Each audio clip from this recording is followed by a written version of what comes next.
Vous vous rappelez la dernière fois, dans l'épisode 14, on avait un souci. Nos variables n'étaient pas détectées partout.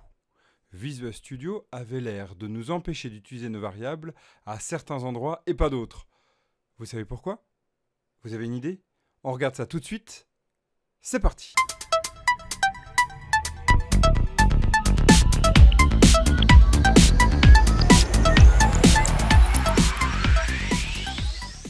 Bonjour, je suis Evan, le concrétiseur. Je parle pour la chaîne Dev2Be Curious, la chaîne des développeurs et des développeuses curieux et curieuses.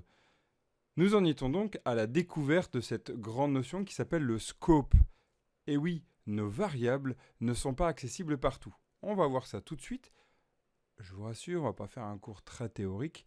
On a quelques notions quand même à découvrir. Souvenez-vous, dans l'épisode 14, on était à avoir récupéré ici notre résultat, ici, et notre résultat, si on l'affiche ici, pas de problème, affichons-le.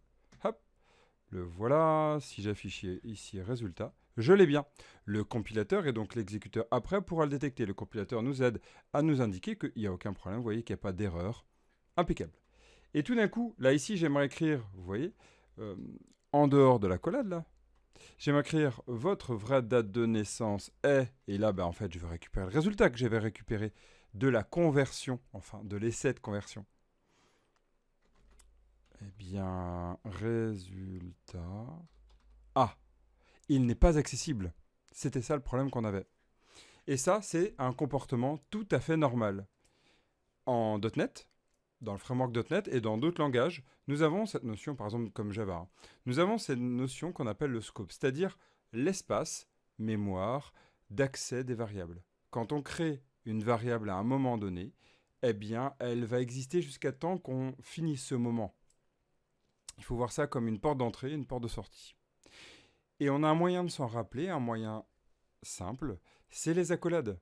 À chaque fois qu'il y a une accolade, si on déclare une variable à l'intérieur, elle sera accessible à l'intérieur et pas à l'extérieur de ces accolades. Regardons si ça fonctionne partout.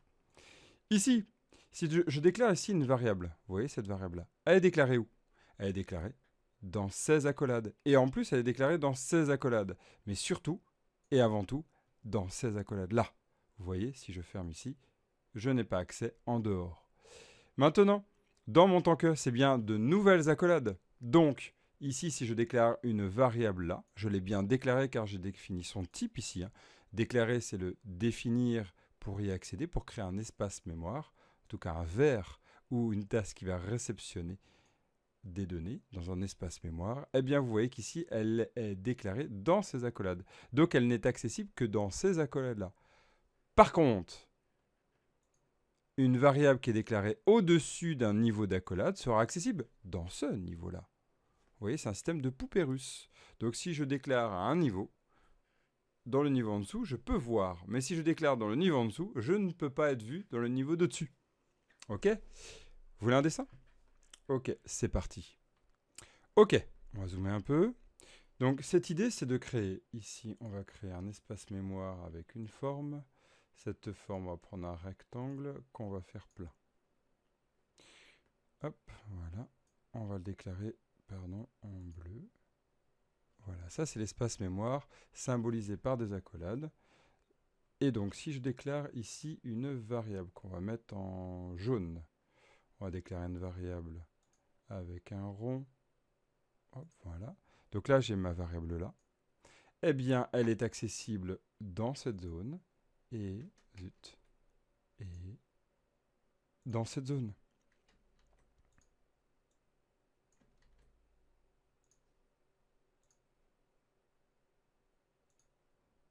Et dans cette zone.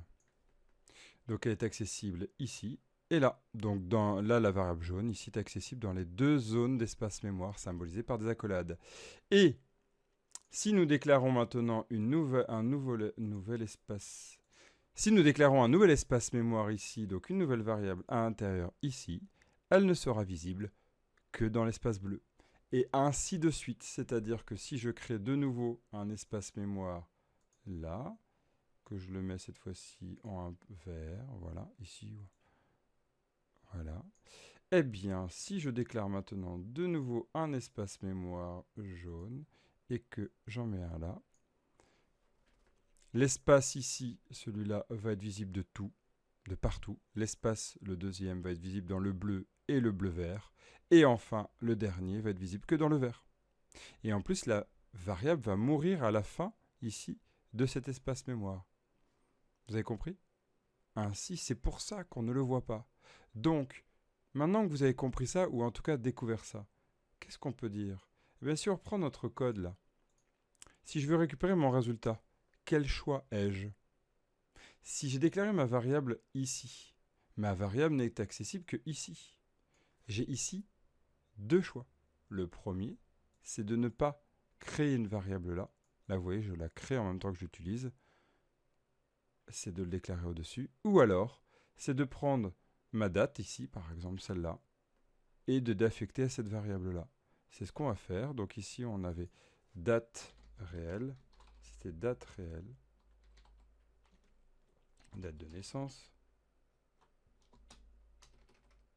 Date naissance. Voilà. Donc là, ma date de naissance. Ce que je vais faire, c'est que je vais la déclarer au-dessus. Je vais déclarer une date time. Elle va prendre rien du tout. Et ici, cette variable qui est accessible au-dessus des accolades, là, ici, je vais réceptionner une variable qui est à l'intérieur. Et voilà, le tour est joué. Qu'est-ce que j'ai fait en fait? J'ai pris une variable qui a été créée avant, et ici j'avais une autre variable. Ce que j'ai fait, c'est que j'ai fait ça, hop, et je verse dans celle-là. Celle-là, comme ça, j'y ai accès, et je peux utiliser après et me balader. Celle-là, hop, je la jette. Bon, je vous rassure, je vais pas acheter ma tasse de thé quand même, et je voudrais finir mon thé. Vous avez compris? Je vous laisse revoir cette vidéo, elle est très importante, c'est une compétence hyper importante à acquérir et à comprendre.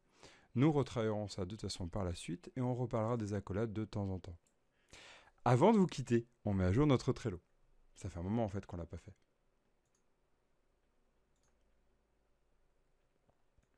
Hop.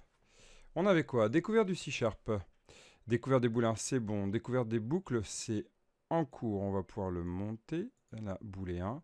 Et on va rajouter découverte de la notion du scope. Et ça, c'est fait. Hop. Voilà. Donc l'environnement, c'est bon. Et on n'est pas loin d'avoir fini. Après les boucles, on a fini cette première étape. C'est une découverte. Hein. On a encore plein d'autres choses à voir avec le C#, mais suivant l'avancée du projet, on va y aller étape par étape. À très vite. Entraînez-vous d'ici là, reprenez le projet. Et avant de partir, nouvelle fois, je vous propose une mission. Mettez en place tous les contrôles de saisie pour les autres étapes de la saisie.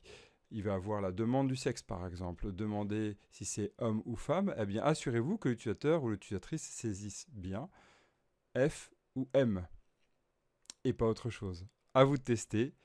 On corrige ça la semaine prochaine. Ciao.